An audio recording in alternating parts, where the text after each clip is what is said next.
Fortress, so all the familiar maps are coming back. We've not had a lot of deviation from this, so let's go ahead and get things started now as Talespin is going to be on the attack. Planet Xpress, of course, up on the attack this time. They do actually trade attacking defending rounds.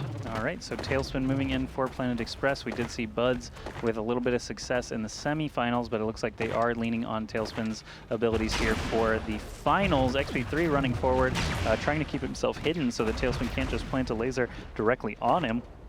That was actually pretty bold of Talespin to move in that quickly. There's plenty of time for the defenders to get posted up. And right now, gillz trades an armor for his life.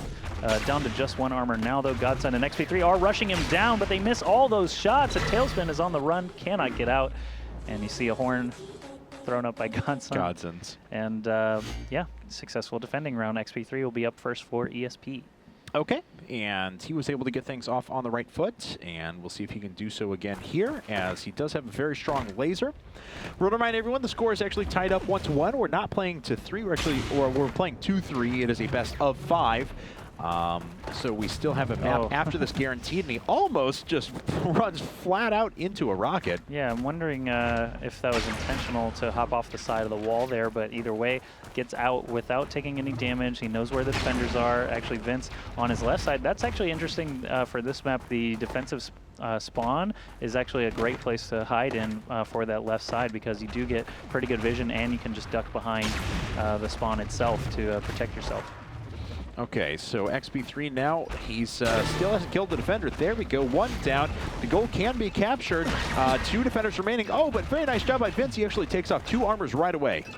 Okay, only 1 armor left, 6 seconds left. I don't know if he's going to be able to do it. The recharge, it's going to be all or nothing, and it is nothing as he gets finished off by Vince there. 1-1 is the round score, 2 defenses in a row. Buds attacking in now for Planet Xpress. Okay, so we'll see if Buds has a different look than Talespin did. Talespin tried to run right up the front, didn't really have anything waiting for him there, and Buds is going to do the same thing. Everyone tries that long-range laser at the start, but no one really makes it stick. Might as well. If you do happen to hit it, then you're off to a great start, and if you don't, at least the recharge time is you know, not such a big deal at the early stages. You're still running forward.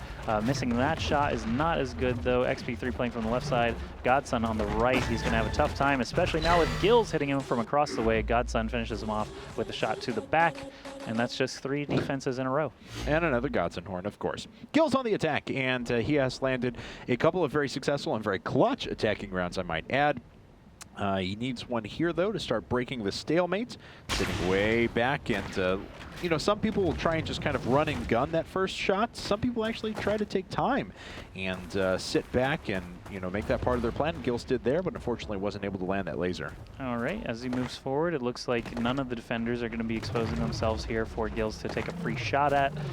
He is just going to slowly inch forward.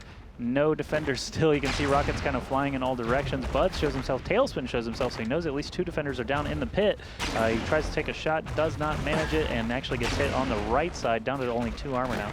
Okay, so, yeah, I mean, the defender was actually up on the high ground. Oh, a great flick shot from around the side, but he takes another armor once again, down to just 1 armor, and he gets hit from the back. Unfortunately, Talespin lands that. And there he goes with Disney's Talespin animated series. Of course. You know, very popular on the Disney Channel between the years of 1994 and 1997, I believe. I might need to fact check on that one. But Vince, moving forward now for Planet Xpress. Planet Xpress, of course, made famous by Futurama, the delivery service. That's true. In New York in the year 3000. And I'm surprised they're not named, you know, Fry, Zoidberg, and Farnsworth or something like that. Yeah, no, I'm a little disappointed by that. Yeah. Planet Xpress and Talespin together? A little too much fantasy for my liking. Yeah, I don't really know how you combine, you know, Baloo's, you know, his aquatic plane to a spaceship. That's true. Not really the same. Maybe we can have a crossover episode sometime. In any case, Vince is down to just 1 armor and already off the map, so things are looking very, very bleak. XP3 at this point usually really does like rushing down opponents and just giving them no quarter.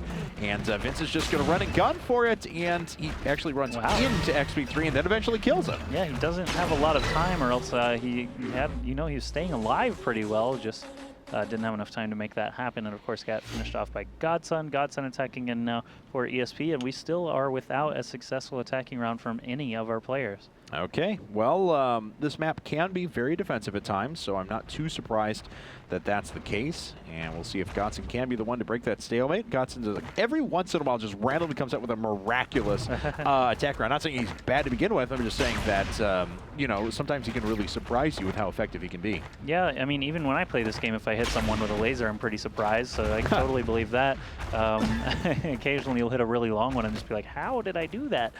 Godson, of course, is, you know, a little bit more experienced with the laser. We'll see. There, he takes out one defender, but the recharge time is so long, and that cap is not actually open yet. So I'm a little concerned why he actually decided to jump in to the lion's den, so to speak, with still all of the defenders up. Well, he did manage to take out 2 defenders, and had he avoided that rocket, he would have been in a good in a good spot, but didn't work out for him. And now Talespin, once again, the lead attacker for Planet Xpress, is back on the prowl. All right, Talespin moving ahead again up the right side, using that fence to just provide vision. If you didn't know, because I don't think we've explained it yet this cast, those fences, you cannot be attacked through that fence at all with lasers or rockets. We do trade a defender for an armor here. It's just basically like looking like through a big glass pane. They just happen to use fences instead for that. So Talespin, after trading 1 armor for a defender, is going to move up. gillz and XP3 are going to try their best to keep Talespin off the point. 5 seconds left before the cap is open. Only 1 defender remaining. This could be the first successful attack round, and it is. Talespin winning the turn there, actually breaking that little bit of a defensive stalemate, and XP3, it's going to be on him to try and answer for that. Yeah, and he absolutely has to do so. So we'll see what he can offer now. Now, of course, when his rail is on, it's on. But in the first attack round, he was actually quite far off. He missed a couple of key shots, a couple key open shots to be able to advance his team. Good patience there, not just hopping up straight away, because he would have gotten his head knocked off by that rocket. Still, all the defenders trying to hide themselves as best they can. Ooh, good defensive option there in the back. XP3 trying to find a way in to the cap, but there's still quite a lot of time to kill, so really he just needs to continue dodging rockets for the time being. Okay, so, unfortunately, Vince hits him really, really quickly. Talespin trying to pop up and add another defensive rocket as well. Vince falling back into the defender's spawn, but it's not going to be enough. XP3 just doesn't really have a path here. Only 15 seconds and the round is over, and he's got to make his way up this jump pad. Yep, he just doesn't have a lot of time or armor, but cannot actually make it happen despite taking out that first defender. So the score is 5-3 for Planet Xpress. The series is tied 1-1, but it is a best-of-5 series. Buds has a chance to take it to Game 4 with a 2-1 lead if he can successfully attack. If he cannot, then ESP will have 1 more chance to try and answer for the successful attacking round earlier on. Okay, so Bud's now playing very patiently around the back and doesn't have eyes on any defenders quite yet. Someone shows his face inside of the attack point. Oh, Godson coming from the side. How did he avoid most of those? Like a slippery snake, he avoided all of the rockets that were fired, that huge salvo of defensive shots, and actually still got away with taking out XP3 and now taking out gillz. He's got a great chance to seal the entire game with 1 more laser. He's got 2 armor remaining. Only Godson stands between him and Game 4. Just a few seconds remaining, and the point actually becomes capturable. Bud's way off on that last shot, but it hits the follow-up really well, and that is going to be a GG. Map taken by Planet Xpress. They're just 1 game away from being flown out to Vegas. That's right. If